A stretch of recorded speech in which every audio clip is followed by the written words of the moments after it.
नमस्कार, मैं हूं पंकज श्रीवास्तव। सत्य हिंदी के खास कार्यक्रम सुनिए सच में आपका स्वागत है। अब तक आपको जानकारी मिल गई होगी कि थाईलैंड और कंबोडिया के बीच जंग शुरू हो गई है। लेकिन क्या आप जानते हैं कि इस जंग की वजह एक शिव मंदिर है?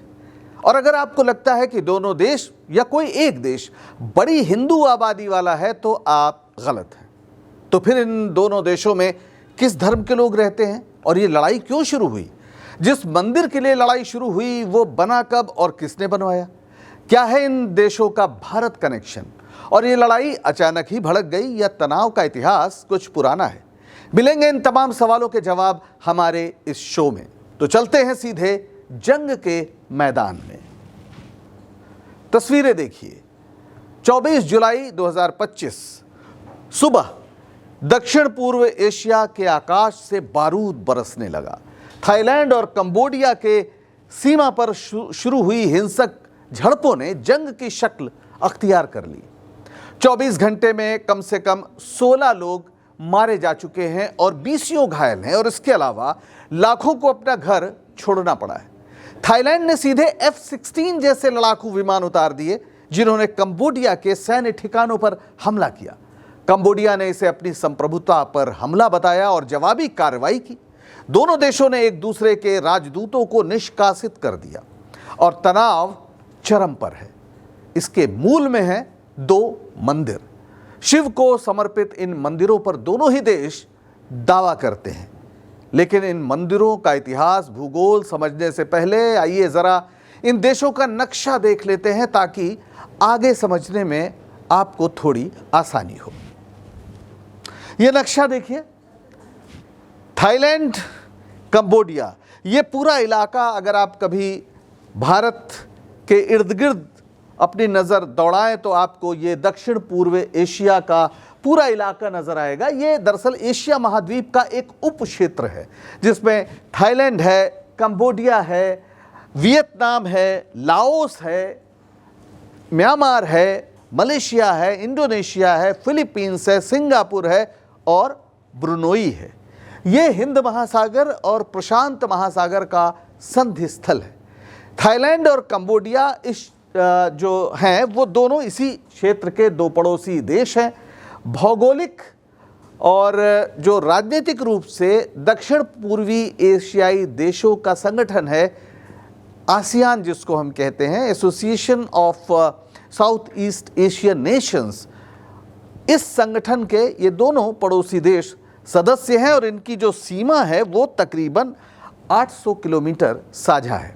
और यही मौजूद है वो मंदिर जिसकी वजह से ये लड़ाई शुरू हुई। ये 2 मंदिर हैं। एक मंदिर है प्रिय विहार मंदिर और दूसरा है ता मुएन मंदिर। तो इसका मतलब क्या है भी हम समझाएंगे। इस विवाद के केंद्र में यही परिसर है जो दंगरेक पर्वत श्रृंखला में स्थित है। ये मंदिर 9वीं से 12वीं सदी के खमेर साम्राज्य के दौरान बने और भगवान शिव को समर्पित है। सवाल यह है कि ये मंदिर इतने महत्वपूर्ण क्यों हैं और इनके लिए दोनों देश लड़ क्यों रहे हैं? इसका जवाब औपनिवेशिक काल में छिपा है। 1907 में जब कंबोडिया फ्रांसीसी शासन के अधीन था तब फ्रांस ने थाईलैंड के साथ एक समझौता किया था जिसे तब श्याम कहते थे, जिसमें प्रिय विहार मंदिर को कंबोडिया के क्षेत्र में दिखाया गया। थाईलैंड ने इस नक्शे को स्वीकार किया लेकिन बाद में इसका विरोध शुरू कर दिया। दावा किया कि यह नक्शा गलत बना है। 1962 में अंतर्राष्ट्रीय न्यायालय यानी इंटरनेशनल कोर्ट ऑफ जस्टिस ने प्रिय विहार मंदिर को कंबोडिया का हिस्सा घोषित कर दिया। लेकिन आसपास की 4.6 वर्ग किलोमीटर की जो जमीन है उसका विवाद बना रहा। तो आपको लगता होगा कि इन दोनों देशों में शिव भक्त बड़ी तादाद में हैं और विवाद इसी वजह से है। जी नहीं, ऐसा बिल्कुल नहीं है। हकीकत जानकर आप चौंक जाएंगे। लेकिन हम अभी उस मसले पर बात करें इससे पहले एक बार इतिहास पर नज़र डाल लेते हैं कि ये मंदिर कब बने और इनका महत्व क्या है। सबसे पहले प्रिय विहार मंदिर के बारे में बात करते हैं। ये मंदिर खमेर साम्राज्य के सुनहरे युग के दौरान बने थे। ये 9वीं से 15वीं सदी के दौरान एक बड़ा साम्राज्य था खमेर एम्पायर। खमेर एक नस्ल भी है, खमेर एक भाषा भी है जो मुख्य रूप से कंबोडिया केंद्रित है, लेकिन इसका प्रभाव और क्षेत्रीय विस्तार वर्तमान का जो थाईलैंड है, लाओस है, वियतनाम है और म्यांमार के कुछ हिस्सों तक भी फैला हुआ था। यानी खमेर साम्राज्य 9वीं से 15वीं शताब्दी तक ये दक्षिण पूर्व एशिया का एक शक्तिशाली साम्राज्य था और ये 1431 ईस्वी तक अस्तित्व में रहा और प्रिय विहार मंदिर 9वीं से 12वीं सदी के बीच बनाया गया, जिसका निर्माण मुख्य रूप से खमेर राजाओं सूर्यवर्मन प्रथम और सूर्यवर्मन द्वितीय के शासनकाल में हुआ। ये सूर्यवर्मन द्वितीय की एक प्रतिमा है और इधर सूर्यवर्मन प्रथम। यह मंदिर भगवान शिव को समर्पित है और दंगरेक पर्वतों की 525 मीटर ऊंची चट्टान पर स्थित है। अब आइए दूसरे परिसर की बात करते हैं जिसे ता मुएन थॉम कहा जाता है। यह भी शिव को समर्पित ही मंदिर परिसर है। तो ता मुएन थॉम परिसर में 3 मंदिर शामिल हैं, प्रसाद ता मुएन थॉम, प्रसाद ता मुएन और प्रसाद ता मुएन तोट। अब अभी जो मैंने बोला है ये दरअसल खमेर भाषा के शब्द हैं, इसका अर्थ समझना जरूरी है। ता का अर्थ है दादा या ग्रैंडफादर, मुएन का अर्थ है मुर्गा चिकन और थॉम का अर्थ है महान या बड़ा। तो इसका अनुवाद हुआ ग्रैंडफादर चिकन का महान मंदिर। अब ये बड़ा अजीब लग रहा है, ग्रैंडफादर चिकन। ये संभवतः स्थानीय लोक कथाओं, पौराणिक कथाओं या फिर किसी प्रतीकात्मक कहानी से जुड़ा हो सकता है। खमेर संस्कृति में प्रतीकात्मक नाम अक्सर प्रकृति, पशु पक्षियों या पौराणिक कथाओं से प्रेरित होते हैं। चिकन का उल्लेख यानी मुर्गे का उल्लेख संभवतः किसी स्थानीय किंवदंती, बलिदान प्रथा यह क्षेत्रीय विशेषता को दर्शाता है। महान मंदिर इसकी भव्यता और धार्मिक महत्व को दर्शाता है। यह मंदिर खमेर साम्राज्य के दौरान एक महत्वपूर्ण धार्मिक और रणनीतिक स्थल था। यह मंदिर 11वीं सदी में खमेर राजा उदयादित्य वर्मन द्वितीय के शासनकाल में बनवाए गए थे। मंदिर जैसा मैंने बताया कि शिव को समर्पित है और इस मंदिर में एक प्राकृतिक शिवलिंग है जो इसे धार्मिक रूप से महत्वपूर्ण बनाता है। यह मंदिर खमेर साम्राज्य की प्राचीन जो राज्य मार्ग प्रणाली थी उसका हिस्सा थे। इनकी वास्तुकला में गुप्तकालीन कला का प्रभाव साफ दिखता है, जैसे कि जटिल नक्काशी और हिंदू देवी देवताओं का चित्रण। खमेर साम्राज्य पर भारत का गहरा सांस्कृतिक और धार्मिक प्रभाव रहा है। 1ली से 6ठी सदी तक भारतीय व्यापारी, हिंदू, बौद्ध ये सब दक्षिण पूर्व एशिया पहुंचे। हिंदू धर्म खासकर वैष्णव और शैव संप्रदाय खमेर शासकों ने अपनाया। संस्कृत में शिलालेख, मंदिरों की वास्तुकला और रामायण महाभारत की कहानियां इस क्षेत्र में काफ़ी लोकप्रिय हुई। उदाहरण के लिए अंकोर वाट का विश्व प्रसिद्ध मंदिर मूल रूप से भगवान विष्णु को समर्पित था। यह मंदिर आपने इसका ज़रूर देखा होगा, इसका चित्र ज़रूर देखा होगा। ये इसका निर्माण 12वीं सदी में लगभग 1113 से 1150 ईस्वी के बीच खमेर साम्राज्य के राजा सूर्यवर्मन द्वितीय के शासनकाल में हुआ। यह मंदिर एक विशाल परिसर में फैला है, लगभग 162.6 हेक्टेयर में, और इसके चारों ओर खाई है और दीवारों ने इन्हें घेरा हुआ है। यह मंदिर मूल रूप से भगवान विष्णु को समर्पित एक हिंदू मंदिर के रूप में बनाया गया।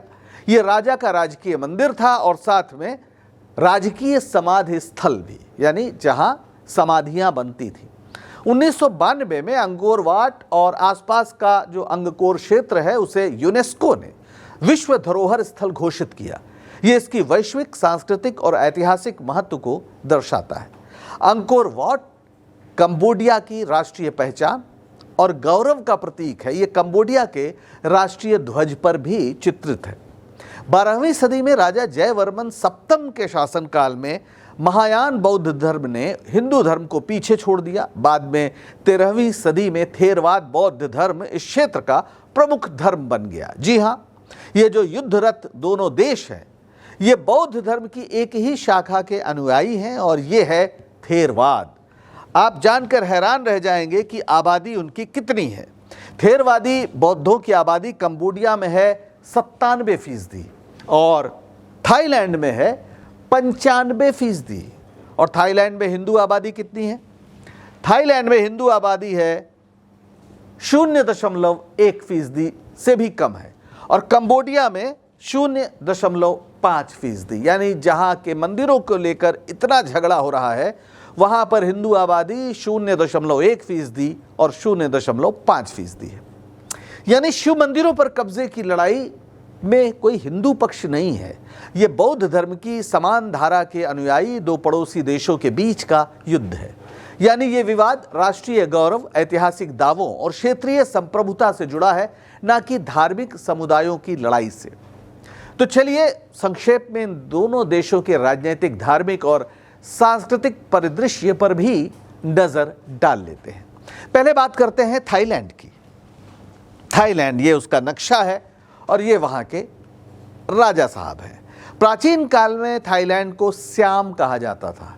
श्याम शब्द की उत्पत्ति संस्कृत और पाली शब्द श्याम से मानी जाती है। यह संभवतः स्थानीय लोगों के त्वचा के रंग या क्षेत्र की भौगोलिक विशेषताओं जैसे उपजाऊ भूमि को दर्शाता है। प्राचीन काल में भारतीय व्यापारियों और विद्वानों ने दक्षिण पूर्व एशिया में हिंदू धर्म का प्रसार किया। श्याम में हिंदू देवताओं जैसे शिव, विष्णु, गणेश, इनकी पूजा और इनके मंदिरों का निर्माण प्रचलित था। यहाँ कभी शक्तिशाली अयोध्या साम्राज्य था। यह नाम भारत की अयोध्या जो नगरी है उससे प्रेरित है, जो कि रामायण से जुड़ा है और आज भी अयोध्या नाम का शहर है देश की राजधानी बैंकॉक से 80 किलोमीटर दूर। थाई संस्कृति में रामायण का स्थानीय संस्करण रामकेन बहुत लोकप्रिय है। वहाँ पर भी रामलीला खूब होती है। हालांकि वहाँ पर जो चरित्र हैं, जो पात्र हैं और उनका जो भाव है वो थोड़ा अलग है। ये थाई नृत्य कला और साहित्य का आधार बना है, यानी ये रामकेन। हालांकि जैसा मैंने बताया थोड़ा फर्क है पात्रों में। और इस देश में संवैधानिक राजतंत्र है और राजा जो हैं इस समय वो यहाँ पर आप उनकी तस्वीर देख सकते हैं। वाजिरालोंगकोर्न ये इनका नाम है, प्रतीकात्मक प्रमुख हैं। वास्तविक शासन संसद और प्रधानमंत्री के हाथ में है। हाल के दशकों में सैन्य तख्तापलट और राजनीतिक अस्थिरता रही है। वर्तमान में संसदीय लोकतंत्र के साथ सैन्य प्रभाव भी है। थाईलैंड दक्षिण पूर्वी एशिया का एकमात्र देश है जो कभी गुलाम नहीं रहा और 1939 में श्याम की जगह आधिकारिक नाम इसका थाईलैंड हुआ। और अब बात करते हैं कंबोडिया की। ये देखिए कंबोडिया का नक्शा, जिसके उसके झंडे में भी जो अंकोर वाट है मंदिर वो वहाँ पर है। कंबोडिया का प्राचीन काल में नाम था कंबुजा। ये कंबुजा संस्कृत से लिया गया है और उसका संबंध एक पौराणिक कथा से है। ऋषि कंबु के वंशजों का ये क्षेत्र है, इसलिए कंबुजा कहा जाता है। खमेर शिलालेखों में कंबोडिया को कंबुज देश कहा गया है। खमेर साम्राज्य के दौरान यानी 9वीं से 15वीं शताब्दी के बीच यह क्षेत्र अपनी सांस्कृतिक और राजनीतिक वैभव के लिए जाना जाता था, जिसमें अंकोर वाट और प्रीह विहार जैसे मंदिर बनाए गए। कंबोडिया 1863 से 1953 तक फ्रांस की कॉलोनी था, यानी उपनिवेश था। इसे 9 नवंबर 1953 को आज़ादी मिली। नोम पेन कंबोडिया की राजधानी है। कंबोडिया में भी संवैधानिक राजतंत्र है, जिसमें जो राजा हैं नोरोडम सिहमूनी ये प्रतीकात्मक प्रमुख हैं। हुन सेन अब हुन मानेत के नेतृत्व में कंबोडियन पीपल्स पार्टी CPP 1985 से सत्ता में है, जिसे अक्सर अधिनायकवादी शासन माना जाता है। तो अब लौट चलते हैं मौजूदा लड़ाई की ओर। ये वही प्रीह विहार मंदिर 2008 में यूनेस्को ने प्रीह विहार मंदिर को विश्व धरोहर घोषित किया, जिसके बाद तनाव बढ़ गया। प्रसाद तामुएनथोम जो थाईलैंड में है उस पर कंबोडिया दावा करता है। यानी ये लड़ाई मंदिरों से ज्यादा सीमा के उस क्षेत्र के लिए है जो दोनों देशों के लिए रणनीतिक और सांस्कृतिक रूप से महत्वपूर्ण है। प्रीह विहार मंदिर को लेकर 1950 के दशक में तनाव शुरू हुआ। 1959 में कंबोडिया इस मामले को अंतर्राष्ट्रीय न्यायालय यानी इंटरनेशनल कोर्ट ऑफ जस्टिस में ले गया और 1962 में मंदिर को कंबोडिया का हिस्सा घोषित कर दिया गया। इसके बावजूद थाईलैंड ने आसपास के क्षेत्रों पर दावा किया, जिससे 2008 से 2011 के बीच काफ़ी सैन्य झड़पें हुई, जिसमें 36,000 लोग विस्थापित हुए और दर्जनों मारे गए और एक बार फिर युद्ध शुरू हो गया है।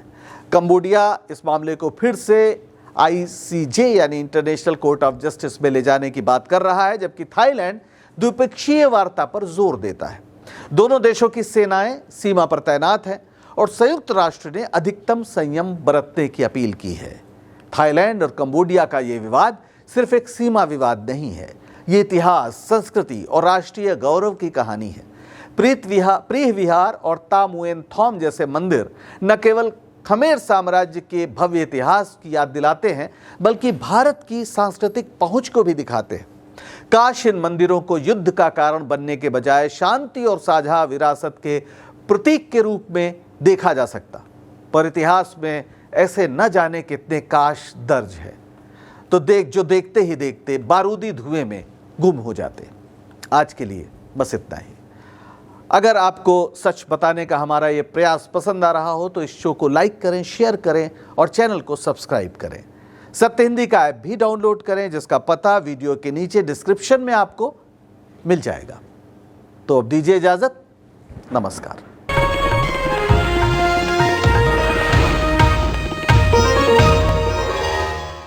Copyright disclaimer under Section 107 of the Copyright Act 1976. Allowance is made for fair use for purposes such as criticism, comment, news reporting, scholarship, and research. Fair use is a use permitted by copyright statute that might otherwise be infringing.